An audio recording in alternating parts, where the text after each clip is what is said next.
Imagine a world where there were alternatives to help you save on fuel and money. Well, the good news is that natural gases could be the answer to all your troubles. With fuel prices increasing, a company that specializes in compressed natural gas has found an alternative that costs R9 less per litre. Well, to discuss this further, we speak to Wayne Williams, and he's the Sales and Marketing Manager at CNG Holdings Group. Wayne, thank you for joining us. What are natural gases? I mean, I remember there was a joke some time ago about bovine gas being able to fuel your car. But what exactly is natural gas? Natural gas comes out of a pocket of natural gas. It's naturally occurring, and it comes out of the ground as natural gas. South Africa sometimes refers to it as Sasol gas, although it isn't Sasol's gas. It's pumped down from Mozambique into South Africa. Sasol uses it to manufacture their gas to liquids program to make their fuel from coal. And it then comes up in a network or pipeline up into Johannesburg. We take that gas off that pipeline and we compress it in tube trailers, which we then take to industrial customers who are not on the pipeline. So we take the pipeline effectively to them. Natural gas is the second cheapest fuel source after coal. Only coal is cheaper, although that gap is now narrowing with the introduction of carbon taxes and so on. And then the second division of our company is where we supply gas to vehicles. We built the first gas filling station in South Africa in 2014. We opened and we ourselves converted 1,130 minibus taxis to run on gas. The city of Joburg has subsequently converted a large number of work vehicles. You also have no doubt seen the metro buses with that go faster fairing on top with a little bump in the front. That's where the cylinders are. Those vehicles operate on gas.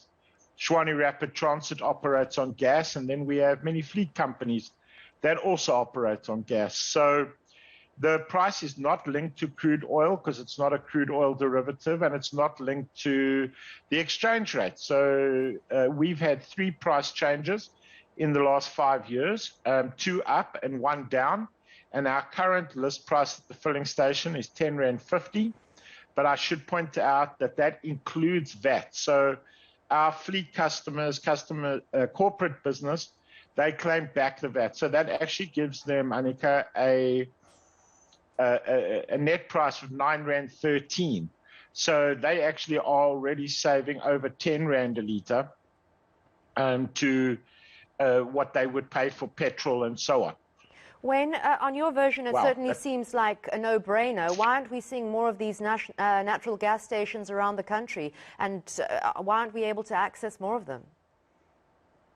Okay, so primarily we're a private company. The IDC does have a large shareholding, but all our stuff is privately funded. So it costs us a lot of money to open a filling station, and we need to secure the business in an area before we will. We do have partnerships with the major oil companies to add gas pumps to their filling stations, which does help us to expand. As for the rest of the country, natural gas only flows into Johannesburg. We don't yet have gas in Cape Town. There is gas in KZN, and we are currently applying for licenses and hope to open our first facilities within the next 6 months in those areas. But yeah. Sorry, yeah, a lot of people, I beg your pardon, a lot of people will be wanting to know whether this is more environmentally friendly than petrol and diesel. Okay, so there are 2 points on that.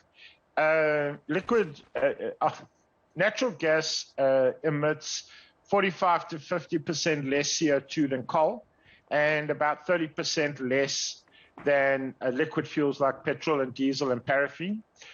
It also dramatically reduces nitrogen oxide and produces insignificant amounts of sulfur dioxide and mercury, which are prevalent in diesel and petrol. That's the one side. The other side is the South African government is pushing. We do have resources. We have natural gas in the Karoo and in Mossel Bay. And the government is pushing towards it to the extent that SARS actually has a tax code. I believe it's called 12L, whereby you can, if you convert your vehicle to run on natural gas, you can in fact claim back from the 12L tax code, and the government will pay towards your conversion of the vehicle.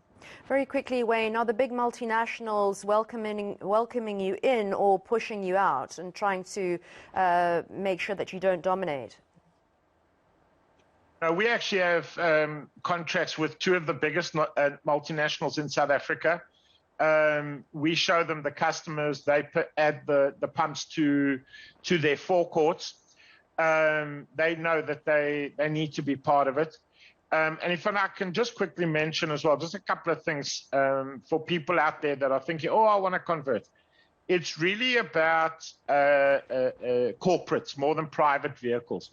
The cost of conversion varies depending on the kilowatt output of the vehicle. But most importantly, there's a company, the biggest one in Joburg, Vehicle Gas Solutions. They've got OEM approval from Nissan, Hyundai, Isuzu, DAF, and Volvo to do conversions on everything from a little MP200 bakkie right up to a 500 horsepower Volvo truck.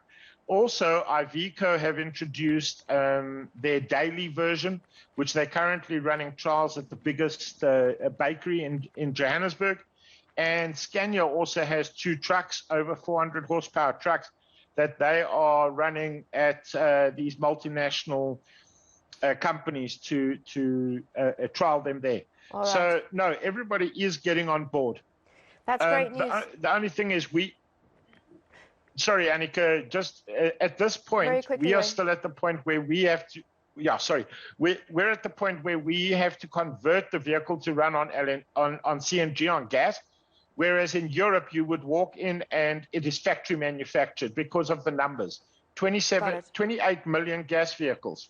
All right. Thank you so much. It sounds like a great idea. Let's hope it goes further. Thank you for joining us, Wayne Williams, the Sales and Marketing Manager at CNG Holdings Group.